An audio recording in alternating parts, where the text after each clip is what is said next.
Hello बच्चों, good morning. आज हम संकाय एवं विषयों की समझ में हमारा टॉपिक चल रहा था कहानी का, यानी कहानी विधि का, कहानी कथन विधि या कहानी विधि का टॉपिक चल रहा था, जिसमें हमने अर्थ और परिभाषाओं के बारे में बात कर ली थी। आज हम कहानी के तत्वों के बारे में बात करेंगे कि कहानी में कौन कौन से तत्वों का प्रयोग किया जाता है।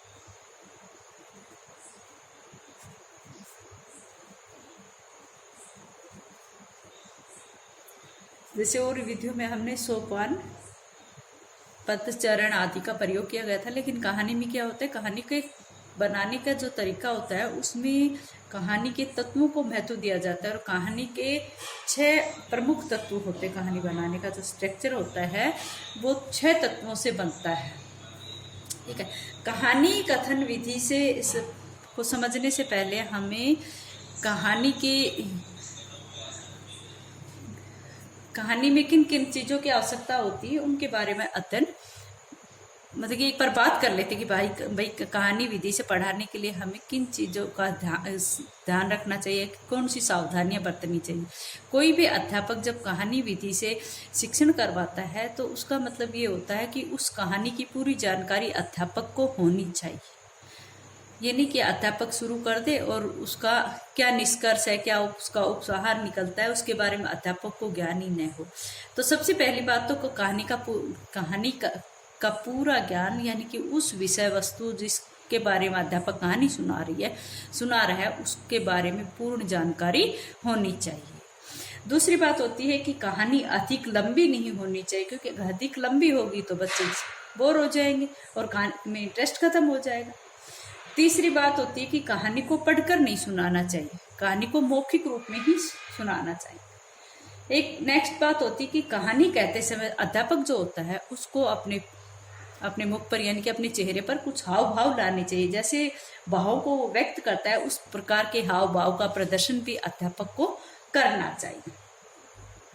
और एक बात आती है कि कहानी सुनाते समय अध्यापक को रुक रुक कर नहीं, यानी कि कहानी को रुक रुक कर नहीं, लगातार सुनाना चाहिए। अगर ऐसा करता है अध्यापक, कहानी को रुक रुक के सुनाता है, तो बच्चे क्या है, बच्चे प्रश्न को भूल जाएंगे और वो कहीं और ही उनका ध्यान चला जाएगा, इसलिए कहानी का इंटरेस्ट भी खत्म हो जाता है। इसलिए कहानी को लगातार सुनाना चाहिए। और लास्ट में अध्यापक क्या करेगा, लास्ट में अध्यापक उस कहानी के जो उसने सुनाई है उसके बारे में प्रश्न भी पूछेगा, ताकि उनको पता चले कि जो उन्होंने यहाँ पर कहानी कथन विधि के माध्यम से जो शिक्षण करवाया है उसको बच्चे जान पा रहे हैं, से उसके बारे में बच्चों ने कुछ जाना है या कुछ ज्ञान ग्रहण किया है या नहीं। तो ये सब बातों का अध्यापक ध्यान रखता है। ये सभी बातें नॉर्मल बातें हैं।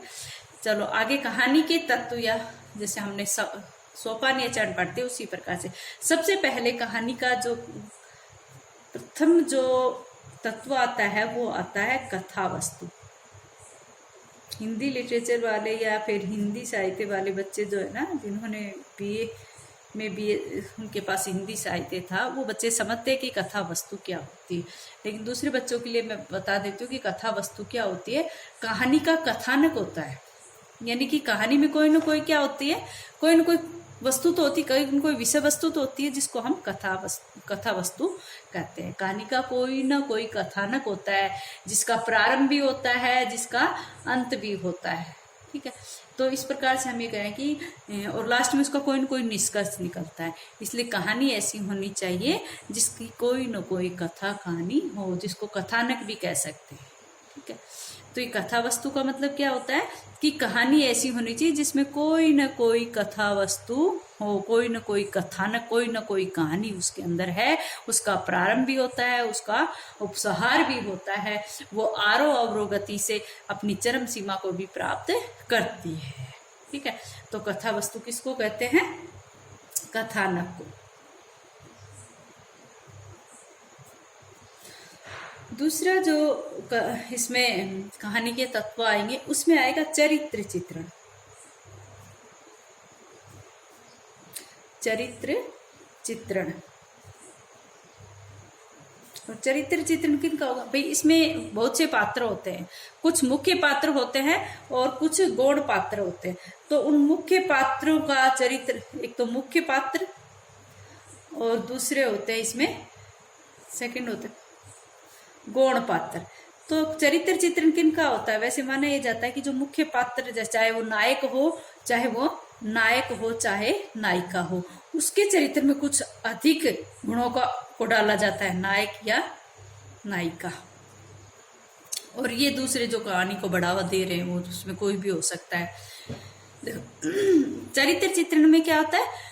पात्र होते हैं, जैसे मुख्य पात्र है या गौण पात्र, उनमें नायक और नायिका होते हैं। भाई मुख्य पात्र में नायक भी हो सकता है, नायिका। तो यहाँ पर कहने का अर्थ है कि जिस भी चरित्र चित्रण का संबंध पात्रों से होता है वो उनका बढ़ा चढ़ा कर उल्लेख किया जाता है, उनका चरित्र निर्माण किया जाता है। और चरित्र चित्रण के मतलब ये होता है, जहाँ पर विलेन का रोल होता है उसमें कुछ अवगुण दिखा देते हैं, और जहाँ पर नायक होता है वहां पर उसमें कुछ विशेषताओं को डाला जाता है। यानी कि मुख्य पात्र जो होते हैं, नायक या नायिका हो, उनके चरित्र में कुछ अच्छे ही सद्गुणों को डाल दिया जाता है, जिससे उनका चरित्र चित्रण दिखाया जाता है।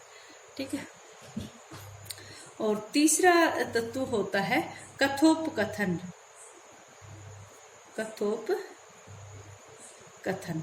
कथोपकथन को वैसे संवाद भी बोलते हैं। आपने सुना होगा कई बार नाटक में, उसमें संवाद के माध्यम से कहानी का विकास होता है। यानी कि वार्तालाप या फिर कथोपकथन, यानी कि एक कथन के बाद जो दूसरा कथन, यानी कि जहाँ पर संवाद छिड़ जाता है, एक दूसरे में वाद विवाद छिड़ जाता है, वो कथोपकथन या संवाद जिसको कहते हैं। तो कहानी में इसका होना भी बहुत जरूरी है, क्योंकि कहानी जो है इन वार्तालापों के माध्यम से ही गति प्राप्त करती है। कहानी का जो विकास होता है वो कथोपकथनों के माध्यम से भी होता है। कई बार जैसे पर्दे पर किए जाने वाले नाटक या रंगमंच कार्यक्रम में तो वैसे भी दिखा दिया जाता है, लेकिन कहानी में यहाँ पर संवाद बोलने पड़ते हैं, और कहानी का विकास भी संवादों के माध्यम से या कथन के बाद कथन के माध्यम से होता है, जिसको कथोपकथन कहते हैं। तीसरा जो तत्व है वो ये आता है। और चौथा जो है आता है देश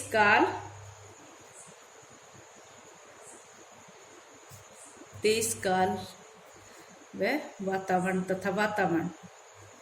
ये क्या होता है भाई? जिस भी समय की हम कहानी सुना रहे हैं, कहने का अर्थ है कि जिस कहानी को हम सुना रहे उस समय जो भी परिस्थितियां थी, यानी कि परिस्थितियां, अगर देश काल या परिस्थिति क्या होती है, यानी कि उस समय जिस समय की हम कहानी सुना रहे हैं उस समय कौन कौन सी परिस्थितियां थी, किस तरह का समाज में वातावरण था, उनका वर्णन यहाँ पर हम करते हैं।